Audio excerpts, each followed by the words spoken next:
Chapter 43 वहीं से start होगा जहां पर 42 खत्म हुआ था। हमें कोको और मिस्टर बीमिंग दिखाए जाते हैं जो कि एक दूसरे को हक करे हुए गाड़ी में बैठे थे। और फिर कोको सोचती है मुझे मिस्टर बीमिंग की धड़कनें साफ सुनाई दे रही हैं। वैसे अभी जो भी हुआ उससे मेरा कोई लेना देना नहीं है, मतलब जो भी किस वगैरह हुआ उससे कोको को कोई मतलब नहीं है। उसके बाद मिस्टर बीमिंग सिगरेट पीने लगते हैं तो कोको अपना चेहरा दूसरी तरफ कर लेती है। फिर कोको मिस्टर बीमिंग से कहती है सर प्लीज स्मोकिंग मत कीजिए, मतलब सिगरेट मत पियो। तो मिस्टर बीमिंग कहते हैं हाँ। फिर कोको कहती है मैं नहीं चाहती कि मेरे घर वालों को ये बात पता चले, मैं घर जाऊंगी तो मुझसे सिगरेट की स्मेल आएगी। फिर कोको सोचती है मुझे नहीं पता कि डैड को मेरी चिंता होगी या नहीं, पर मैं जिस तरह से घर से बाहर आई हूँ मुझे किसी ने देख ना लिया हो। और वहीं मिस्टर बीमिंग अपना लाइटर बंद कर देते हैं और सिगरेट नहीं पीते। फिर कोको मिस्टर बीमिंग से कहती है क्या मैं अब घर जा सकती हूँ? तो मिस्टर बीमिंग उसकी बात का जवाब देते हुए कहते हैं थोड़ी देर और यहीं रुको। कोको थोड़ी खिसकती है तो उसका पैर किसी कागज पे लगता है और उसका पैर किसी चीज से टच हुआ था तो वो एकदम से चिल्लाती है ये क्या है, ये है क्या चीज। फिर कोको उन कागज के टुकड़ों को उठाती है और कार में एक साइड इकट्ठा करती है। तो मिस्टर बीमिंग उसकी तरफ देख के सोचते हैं बस ये कागज के टुकड़े ही तो थे। तो मिस्टर बीमिंग कोको से कहते हैं कोई तो इन्हें साफ करने वाला होना चाहिए। तो कोको उन्हें जल्दी से साफ करने लगती है, अपने पैर से पुश करती है और साइड कर देती है। उसके बाद कोको मिस्टर बीमिंग से कहती है कल आप मुझे बचाने के लिए समंदर में कूदे, उसके लिए थैंक यू, आपने मेरी जान बचाई है। लेकिन मिस्टर बीमिंग अपनी आंखें बंद करके बस कोको की बात सुने जा रहे थे।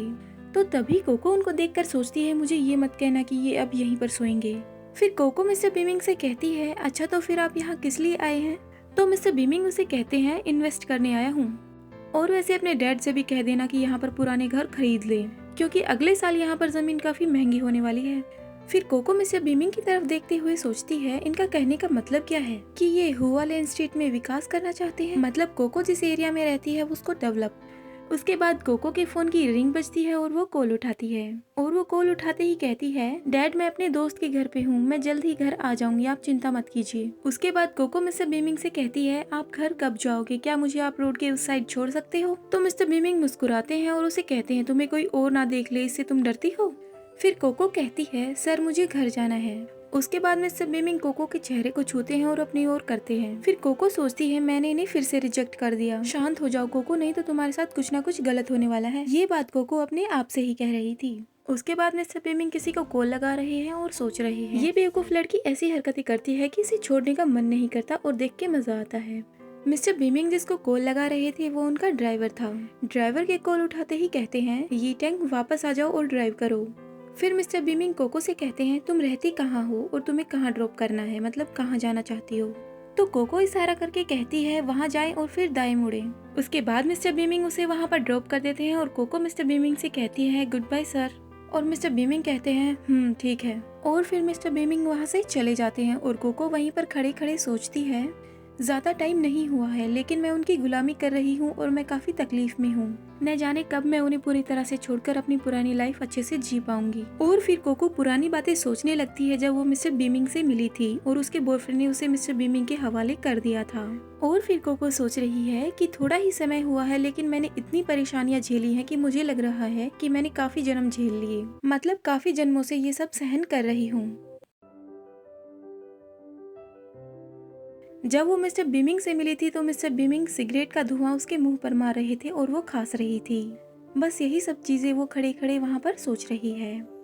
उसके बाद हमें नेक्स्ट सीन में दिखाया जाता है कि कोको फ्रूट शॉप पे गई है और वो दुकानदार से कहती है कि मुझे कुछ फल खरीदने हैं। उसके बाद वो फल लेकर वहाँ से चली जाती है। कोको समंदर में कूद गई थी, मिस्टर बीमिंग से काफी टॉर्चर हो रही है, ये सब होते हुए वो काफी कमजोर हो चुकी है और उसे थोड़े चक्कर आए तो वो फ्रूट्स उससे गिर गए। और तभी वहाँ पर एक लड़के का हाथ दिखाया जाता है जो कि फ्रूट्स उठा रहा था और कोको उस लड़के को देखती है और एकदम से डर जाती है। वो इंसान और कोई नहीं था बल्कि जी क्यूंग था, जिसकी वजह से उसे समंदर में कूदना पड़ा।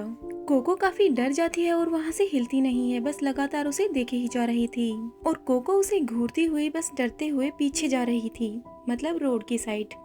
कोको डरी हुई थी तो उसे पता नहीं था कि वो क्या कर रही है और वो पीछे जाती जा रही थी। ऐसा करते करते बिल्कुल वो रोड के बीच में आ गई थी और दूसरी ओर से गाड़ी आ रही थी। गाड़ी वाले ने हॉर्न भी दिया था लेकिन उसे कुछ सुनाई नहीं दिया और वो रोड के बीच में खड़ी थी, वहाँ से हट नहीं रही थी। तो गाड़ी वाले ने एकदम से ब्रेक लगाया और वो एकदम से शॉक्ड हो जाती है और जी क्यूंग भी उसे देखकर डर जाता है। अगले चैप्टर में हमें दिखाया जाएगा कि जी क्योंग आखिर चाहता क्या है, वो कोको के पीछे स्कूल में क्यों आया था। और हमें थोड़ा सीन दिखाया जाता है कि जी क्योंग कोको के पीछे आ रहा था और लोग बात कर रहे हैं ये लड़का इसके पीछे क्यों आ रहा है, क्या ये इसको पसंद करता है, वाह ये लड़का कितना हैंडसम है। ये सब बातें लोग कर रहे थे स्कूल में। आखिर जी क्योंग कोको के लिए क्या लेकर आया था, ये सब हमें देखने को मिलेगा आगे के चैप्टर्स में। Hope you like this video. मिलते हैं नेक्स्ट वीडियो में, बाय बाय। और थोड़ा लाइक वाइक कर दिया करो, हाँ कोई इतनी मेहनत करे तो ऐसे नहीं करते, बस वीडियो देखो और देख के भाग जाओ, ना सब्सक्राइब करो ना कुछ और।